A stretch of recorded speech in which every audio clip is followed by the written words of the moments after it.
buenos días, buenas tardes. Mi nombre es Víctor Manuel Castro Aragón. Nací aquí en esta ciudad de Durango allá por 1940. Desde muy pequeño, siendo estudiante de primaria de la Guadalupe Victoria, me encantó a mí participar con el micrófono. Se sentía una atracción hacia el micrófono. En aquellos años hubo la oportunidad, allá por el quinto, sexto año, para un 10 de mayo, en la presentación del Brindis del Bohemio, participar en esta obra. Yo fui el conductor del programa, del Brindis del Bohemio, y pues sí, me gustaba mucho el micrófono. Yo estudié en el Instituto Tecnológico de Durango, pero no, mi mira estaba en el micrófono.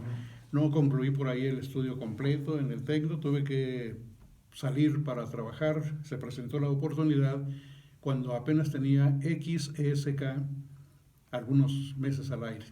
O sea, desde entonces ya empecé la carrera muy joven, muy jovencito todavía, y ahí he transcurrido todos estos años, 65 años ya ahí en XSK. Y pues ahí conocí a grandes gentes, grandes personajes del micrófono, de la radio, aquí en nuestra entidad. Ahí me di cuenta que en el año de 1934, don Alejandro Stevenson Torrijos instaló la primera estación de radio aquí en Durango.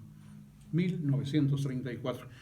10 años después, en 1944, el señor Carlos Armas Vega instaló y puso al aire la estación XCDU, la segunda estación aquí en la entidad. 10 años después, 10. En 1954 nace XSK, en aquel tiempo la llamada Voz del Guadiana. Así se estilaba en aquellos años pioneros de la radio, la voz de Guadiana, el pregonero industrial. La voz del Nazas. Del Nazas. Que era la de Stevenson en Torreón. En Torreón. Sí, don Alejandro tenía 3 estaciones allá en Torreón. La voz del Nazas.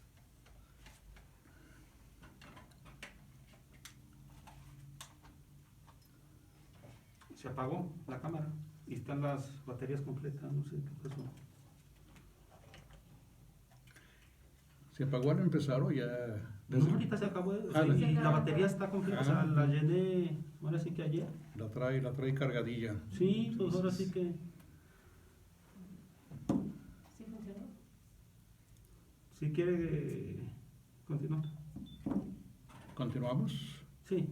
Continuamos, decíamos que posteriormente llegó la XSK en 1954 y pues desde entonces conocí grandes personas de la radio.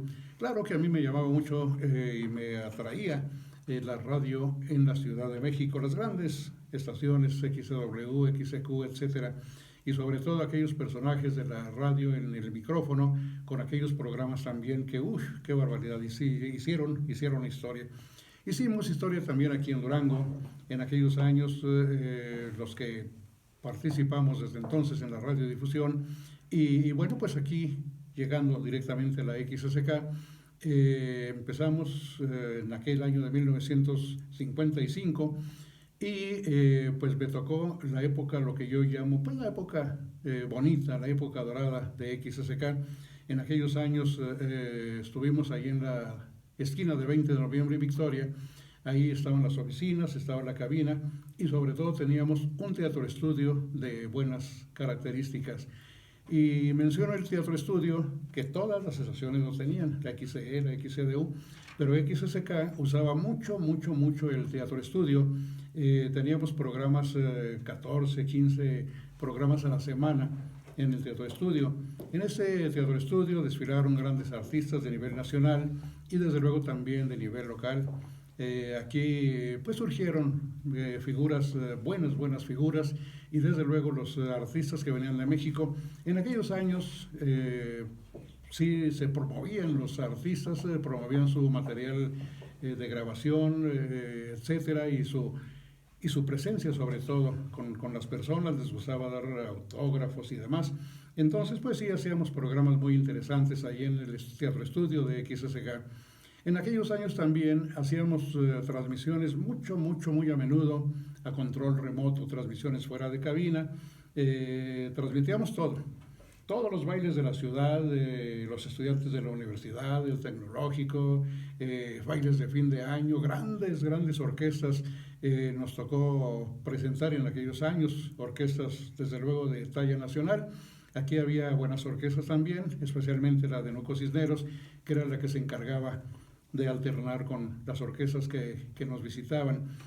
Programas muy interesantes en cabina, como La Hora de los Novios, Pincelada Musical, el que decía hace unos minutos, El Salvador del Campo, Luis Pérez Mesa, con el sinaloense. Y me gustaba mucho cada año, después de que falleció Pedro Infante, ya lo esperaban las señoras en aquellos años, hacía un programa muy especial ese día. Decía yo en aquellos años, y les encantaba, Pedro Infante les canta sus chorreadas y presentaba todas las canciones que tenía él. Estaba recientemente fallecido, entonces pues sí, todavía tenía mucho impacto esa presentación. Presentábamos tríos, presentábamos orquestas, presentábamos diversos ritmos. En aquellos años, recuerdo, doña Berta rentó la XSK a una organización de México. Cuando llegó esta organización de México, pues trajo ya nuevas ideas, ya empezó a hacer unos cambios ligeros o fuertes aquí en el medio. Por ejemplo, pienso en Semana Santa, por ejemplo. Había unos días, los días más fuertes, los días de viernes, jueves, viernes santo. Todas las estaciones, que pues éramos nada más 3, 4 estaciones, transmitíamos música sacra, música clásica, toda la transmisión. Cuando llegó a oír, pues dijo, no, pues eso no, quítenlo y vámonos con los ritmos de moda y etcétera. Entonces se perdió la tradición de presentar la música de ese tipo en Semana Santa, y varias formas que hubo que cambiar en aquellos años. Desde luego también habíamos en los controles remotos, hacíamos eventos, maratones de radio, presentaciones de artistas en la Plaza de Armas. Contribuíamos mucho las empresas y la radio a los eventos en pro de algo. La Ciudad de los Niños, en aquel tiempo con el padre Ramírez, el Hogar para Ancianos también estuvimos contribuyendo, por Cruz Roja, por bomberos, etcétera. Había un señor muy pintoresco, que les va a sonar el nombre, que participaba mucho haciendo eventos en pro de algo, del niño pobre, Pedro Ávila Nevares. Sí. Pedro Ávila Nevares hacía programas espectaculares ahí en la XSK, y siempre en pro de algo, siempre en pro de alguna causa. Hacíamos estos eventos y pues nos daba gusto participar en los mismos. Llegó a traer a grandes figuras. Hubo en una ocasión un evento que no se me olvida. Llegó ahí en el estudio de XSK, fue insuficiente para ese programa, para el general Francisco Villa. Un programa extraordinario que contó con la presencia de los gobernadores de Coahuila, de Chihuahua, de Zacatecas y de Durango. 4 gobernadores ahí en ese programa. Se tuvo que hacer no en el estudio, se tuvo que hacer en la calle porque era insuficiente. Sacamos los micrófonos allá a Victoria, que tiene con 20 de noviembre, y eventos, programas, qué barbaridad. Aquellos maratones de radio que se hacían también eran todos unos eventos de gran magnitud, de gran trascendencia. Contribuíamos también en aquellos años al deporte también, lo que concierne al deporte local. Claro, cuando había eventos nacionales pues también participábamos, pero en sí la radio ya en los últimos años, en los 70s por ejemplo, pues ya nos concretamos a cabina, ya poco estudio, poco control remoto, por lo mismo, porque ya pues la cuestión comercial, son estaciones comerciales, pues era lo que interesaba, el dinero, la venta de comerciales, etcétera. Entonces la radiodifusión ha sido muy importante aquí en Durango, ha sido de gran trascendencia, como ahora también la televisión. Recuerdo una vez más a don Alejandro Stevenson, que fue también el pionero de la televisión aquí en Durango. Él, antes de fallecer en el 1964, 65, empezó a instalar lo que viene siendo Canal 10, y así estuvo durante algún tiempo trabajando en la instalación, en el equipo, el montaje del equipo de Canal 10. Desgraciadamente falleció en el 1966, pero dejó ya una estructura ya muy avanzada, muy sólida. Doña Berta Bradley de Stevenson, continuó con esta obra y fue la encargada de sacar ya al aire Canal 10. Entonces, don Alejandro Stevenson, pionero de la radio en 1934, pionero de la televisión en 1967. Esa es la historia de don Alejandro, que pues había sido un gran magnate de la radio y la televisión en el norte de la República, nomás que pues falleció, ya no fue posible ya cristalizar ya más sueños. Él tenía estaciones en Torreón, en Sinaloa, en Chihuahua, etcétera. Aquí en Durango la XCE fue la primera estación de él, la XSK posteriormente. No sé, de los eventos que me ha gustado transmitir, por ejemplo, había unos programas sensacionales, decíamos, de la XCW. Había un señor que se llamaba Jorge Marrón, el Doctor IQ. Este señor transmitía sus programas de diversas partes de la República. Él se transmitía en Durango y se transmitía a nivel nacional por la XCW. Entonces a mí me tocó participar con el Doctor IQ en 2 programas aquí en Durango, en el Auditorio del Pueblo y en el Teatro Ricardo Castro. 2 programas del Doctor IQ. Un programa que me tocó también participar con una gran voz de la W, Luis Ignacio Santibáñez, que era la voz de la presidencia, una transmisión, un evento con el presidente Díaz Ordaz, también aquí en el Auditorio del Pueblo. Lo transmitimos también a nivel nacional, y pues eventos que nos ha pues gustado, nos ha llenado haber transmitido. ¿Algunas preguntas que tengan? Yo quería preguntarle sobre la época de carnaval, de feria, si hicieron algún evento especial en esa época.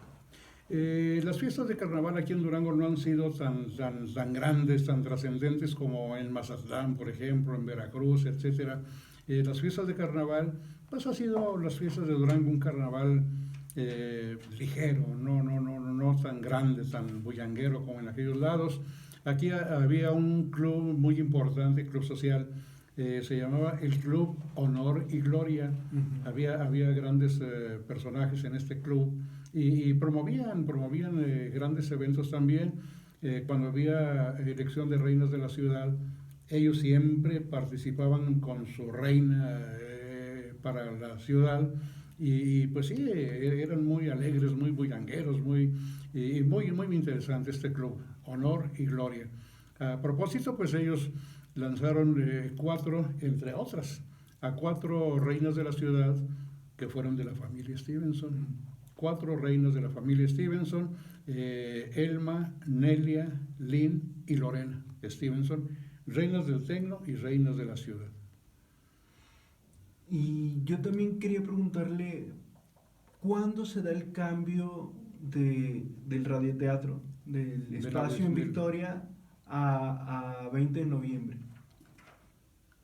En el año de 1955, cuando nació XSK, don Alejandro la llevó a las instalaciones de la planta, lo que es la colonia Hipódromo, que entonces eran puros huizaches de Libertad hacia allá, y ya después de unos meses ahí, nos trasladamos a Victoria y 20 de noviembre. Ahí fue donde estaba el Teatro Estudio, donde tuvimos grandes programas con grandes intérpretes de la música en general. Y pues ya, como digo, ya cuando llegaron ideas nuevas para la radio, nuevas entre comillas, pues los teatroestudios ya pasaron a la moda, pasaron de moda, ya no se usaban. Cuando se iba a hacer el Canal 10 aquí en Durango, me decía el ingeniero, oye, platica con la ingeniero para que le des ideas, para veas más o menos qué se te ocurre, a ver qué puedes. Y yo lo primero que le dije, mire, ingeniero, me gustaría que hubiera 2 teatroestudios, no 1, sino 2 teatroestudios, para transmitir programas en vivo, con público, con artistas, para televisión, para radio, pues sí, se pusieron, pero ya uno de ellos ya es el estudio B de Como en Casa, y no, ya un teatro estudio en forma no lo tenemos ya, y ya pasaron a la historia. Sí, pero mi pregunta también iba en cuanto cómo se transformó también la programación que llegó de oír. Anteriormente hacíamos cortes comerciales cada 15 minutos o cada media hora. Los programas tenían duración de 15 minutos o media hora o una hora, pero comerciales nada más a esas horas. Cuando llegó Oír aquí a Durango, a La Seca, empezó a hacer el corte después de cada melodía. Melodía, anuncio, melodía, anuncio, melodía, anuncio. Y así es casi como se ha estado usando más. Ahora. Es comercial. Sí, totalmente. ¿Y qué proyectos, cómo ve usted la Radio Futuro? La Radio Futuro hace mucha falta gente como ustedes.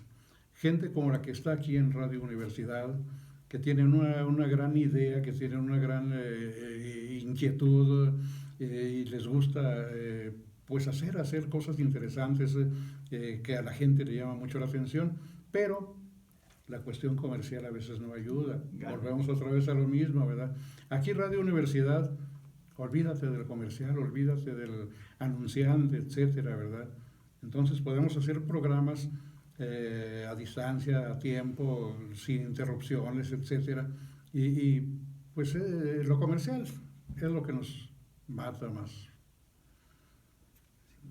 No sé si tú tienes una pregunta. De las épocas en que ha estado usted en la radio, ¿cuál es la que le gusta más y por qué? Sí, digo, la época que más me ha gustado es esa, la de los años 60. Por lo mismo, porque teníamos más participación en todos los aspectos. Teníamos programas, repito, en vivo, transmisiones. A mí me encanta el control remoto, ir con el micrófono, con la gente, presentar el evento deportivo, hasta político, ¿por qué no? ¿Verdad? Pero llegar fuera con el micrófono en la mano, directamente con la gente, estar en el teatro estudio o en el teatro directamente con el público ahí enfrente, eso es lo que más me encanta a mí. Estar en cabina, pues es más frillito, más ahí está uno solo hablando y claro, hay gente escuchando, radio escuchas, pero no es lo mismo estar en contacto directamente con el público presente. Platíqueme de su vida, dónde nació, cómo llegó Sí. ¿En qué escuelas estuvo? ¿Cómo era el Durango de cuando usted nació? Bueno, o sea, que se acuerde de 3, 4, 5 años, dónde vivía, cómo eran las cosas. Platíqueme. Sí, yo nací en 1940 en el barrio de San Antonio. Estuve por ahí en la escuela primaria Guadalupe Victoria, la número 17. ¿Dónde es el barrio de San Antonio? El barrio de San Antonio, el Sagrado Corazón de Jesús, el Hospital Materno Infantil, Cancerología, ahí está el Jardín de San Antonio. Ese es el Jardín de San Antonio, que ahora está horrible porque está plagado de comercios y de vendimias y demás. Y teniendo un templo tan hermoso enfrente, un templo, el Sagrado Corazón de Jesús, pero bueno, no sé por qué las autoridades permiten, pero bueno, es otra cosa. Me gustó mucho mi infancia, mi juventud, etcétera. Nací en San Antonio, estudié en la Guadalupe Victoria, posteriormente en el Instituto Tecnológico de Durango, con grandes recuerdos de los eventos deportivos en los que participábamos en aquel tiempo. Tuvimos un club deportivo que se llamaba Club Deportivo San Antonio, ahí en el barrio, y ese club, volviendo otra vez, nos patrocinó don Pedro Ávila Nevares, que en aquel tiempo era un gran promotor del deporte amateur, local, de barrio. Hacía unas ligas interbarrios de béisbol, de fútbol, unas vueltas ciclistas a la ciudad, se llamaba Vuelta Luis de Cifuentes, en bicicleta turismera, no era profesional, era de turismo. Y pues no, era muy diferente nuestra ciudad en aquellos años. Todos nos conocíamos, convivíamos, podíamos andar por todos lados de la ciudad, donde quiera se conocía y conocía uno a todo el mundo. ¿El Instituto Tecnológico dónde estaba? ¿Cómo inició? ¿Qué El carreras había? Instituto Tecnológico en sus orígenes estuvo, la Prevo me parece se llamaba, en la esquina de 20 de noviembre y Zaragoza. Empezó a construirse sus instalaciones hacia el oriente, lo que es Negrete al oriente, donde se encuentra actualmente. Ha crecido bastante, pero en aquellos años pues era nada más aulas pequeñas, pero también ya con mucho estudiante, ya con muchos jóvenes. En aquel tiempo le costaba a uno más trasladarse por lo mismo. Se iba uno en bicicleta o a veces iba uno caminando, pero sí, desde el centro al tecnológico son varios minutos caminando. Y la mayor parte de los alumnos, casi de condición mediana, no humilde, pero mediana, pues caminar. Sí. Algunas personas, algunos jóvenes con bicicleta, raro el carro. En coche, no, ahí nada más uno que otro maestro traía el coche. ¿Qué carreras había? Porque me dicen que antes había prepa, que no era ingeniería, sino prepa, o sea, ¿cómo pasó? Sí, y sobre todo había talleres. Podía uno estudiar mecánica, podía estudiar soldadura, hacerse técnico en alguna carrera.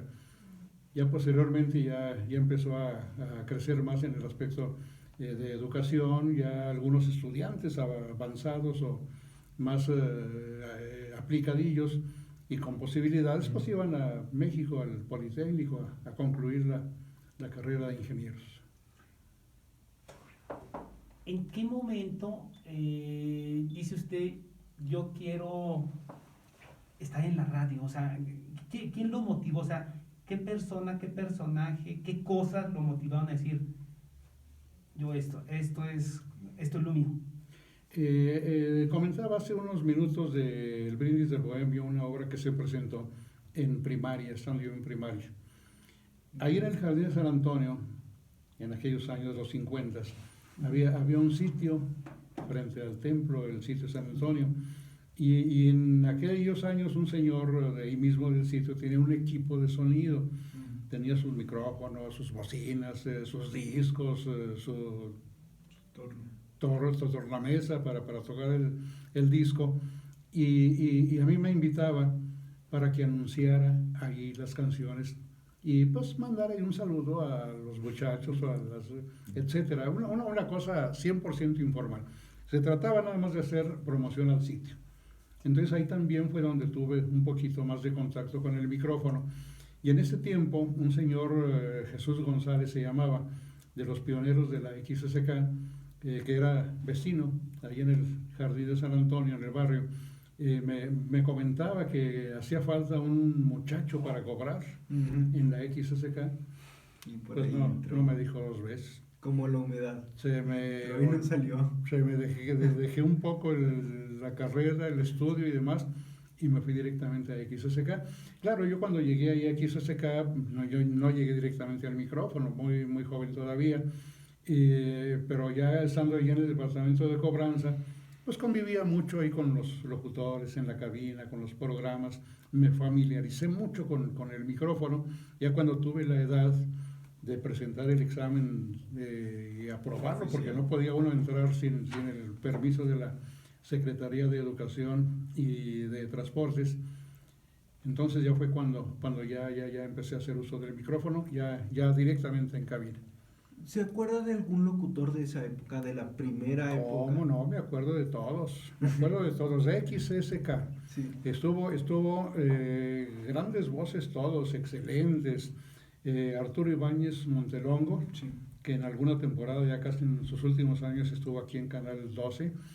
Arturo Ibáñez Montelongo, Juan Rodolfo Arámbula, una excelente voz que fue campeón nacional de oratoria, estudiante de la universidad también en ese tiempo. Roberto Murga Ortega, el profesor Roberto Cárdenas Almodóvar y el señor que les digo, Jesús González, que era mi vecino.